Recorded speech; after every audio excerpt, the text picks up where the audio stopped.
važan uticaj politički u zbivanjima u Bosni i Hercegovini koji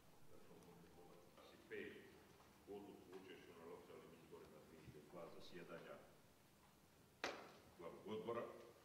Tačka 7. Predlažem da glavni odbor usvoji Zehra Hamzić. Nema. Predlažem da se izjasnimo. Ko je da? Hvala. Protiv, suzdržan. Predsjednik Saveza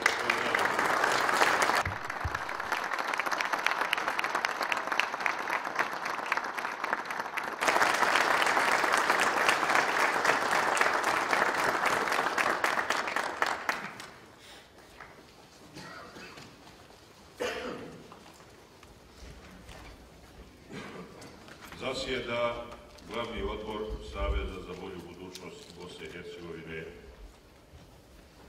Dame i gospodo, gospodine predsjedniče Radončić, poslanici svih nivoa Saveza za bolju budućnost, kantonalni predsjednici, članovi glavnog odbora, želim vam dobar dan i ugodan boravak na današnjoj sjednici.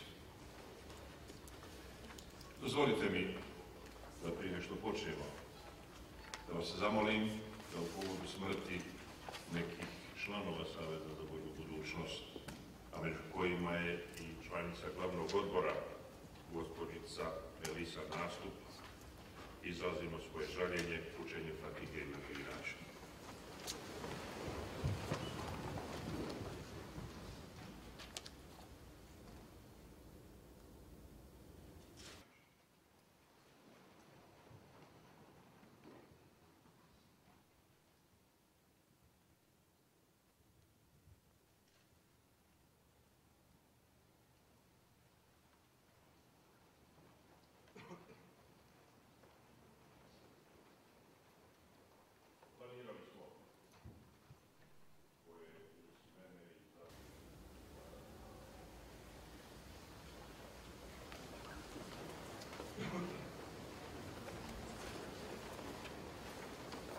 Planirali smo na današnjom sjednicom rukovodi radno predsjedništvo koje uz mene i zamjenika predsjednika glavnog odbora gospodina Radončića predlaže vam budu gospođe Emina Ešlija, Emina Husein Spahić, Danijela Puljić i gospoda Nermin Bećirbegović i Emir Sulejmanović.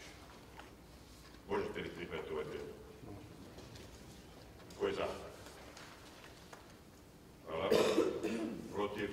Suzdržan? Konstatiram da je glavni odbor utvrdio sastav radnog predsjedništva.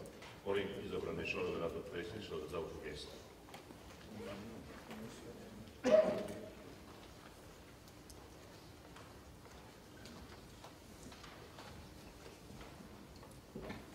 Dame, izvolite vi ovdje i ovdje.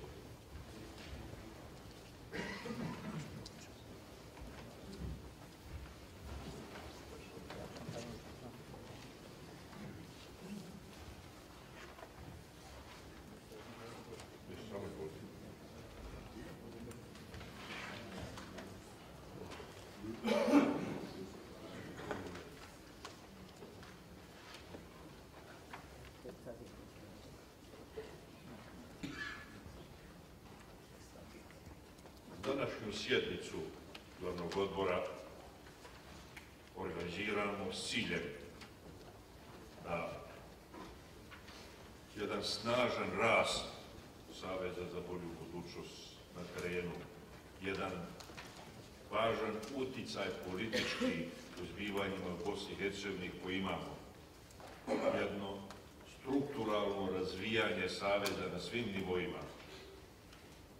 pretvorimo u odluku za izbore i kompletiramo se da to možemo obaviti.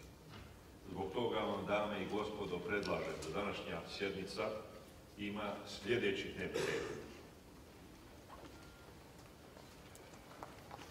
Radna tijela uz ovo što smo već izabrali radno predsjedništvo, predlažem da izaberemo zapisničara i overivača zapisnika, a da iz ulogu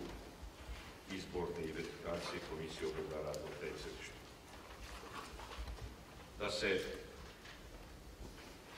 na preporuku predsjedništva uvede tačka zaključak glavnog odbora i politički stav oko Srebrenice Mostara. Da usvojimo zapisnik sa prethodne sjednice u kojem je prilog ekspoze predsjednika. Da tački 4 imamo informaciju o aktivnostima općinskih, kantonalnih, regionalnih odbora i naše organizacije u Točko. U tačci 5 odluku o učešću na lokalnim izborima 2012. godine. Tačka 6 informacija o aktivnosti predsjedništva Saveza za bolju budućnost Bosne i Hercegovine između dva zasjedanja glavnog odbora. Tačka 7 kadrovska popuna predsjedništva Saveza za bolju budućnost Bosne i Hercegovine i tačka 8 razvoj. Predlažem da glavni odbor usvoji predloženi dnevni red. Ko je za? Ima li neko protiv ili suzdržan? Konstatiram da je glavni odbor jednoglasno usvojio predloženi dnevni red. Tačka 1. Zapisničar u prijedlogu Amina Hasić, ovjerivači Zehra Hamzić i Nedžad Hadžihafizović. Ima li drugi prijedlog? Nema. Predlažem da se izjasnimo. Ko je za? Hvala. Protiv? Suzdržan? Zapisničar da zauzme mjesto, ovjerivači da se pripreme da na koncu sjednice to verificiraju, a ja vas obavještavam, dame i gospodo učesnici sjednice, da se sjednica elektronski snima. Tačka 2. Zaključak glavnog odbora i politički stav predsjedništva oko Srebrenice i Mostara. Član predsjedništva Abdurrahman Malkić. Izvolite, gospodin Malkić.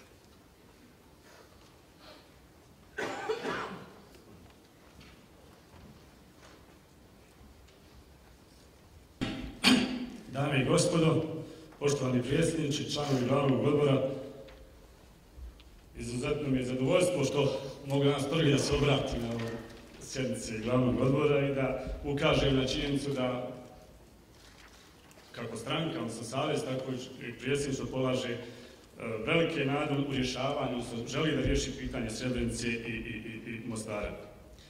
Na današnjoj sjednici, 21. sjednice predsjedništva Saveza za bolju budućnost, predsjedništvo je usvojilo i sljedeća dva zaključka. Te iste predlaže da usvoji glavni odbor Saveza za bolju budućnost Bosne i Hercegovine. Glavni odbor za bolju budućnost BiH smatra pogrešnom ideju bojkota izbora u Srebrenici i mi to vidimo kao svojevrsno bježanje od odgovornosti. Savez za bolju budućnost nema ništa protiv da se u Srebrenici na lokalnim izborima 2012. godine izađe sa zajedničkim kandidatom za načelnika ove općine. Savez za bolju budućnost BiH je spreman na razgovore i dogovore sa svim strankama kako bi se osiguralo da načelnik Srebrenice ostane, odnosno bude Bošnjak. Predsjedništvo je također usvojilo i drugi zaključak. SBB, odnosno Savez za bolju budućnost BiH, smatra da se ne smije prepustiti sudbina grada Mostara SDA-u i HDZ-u. Negativna politika ove dvije stranke već godinama radi u pravcu podjele Mostara. Posljednji prijedlog SDA da se grad ustroji na više općina duž Neretve značio bi u praksi i konačnu izdaju ovog grada.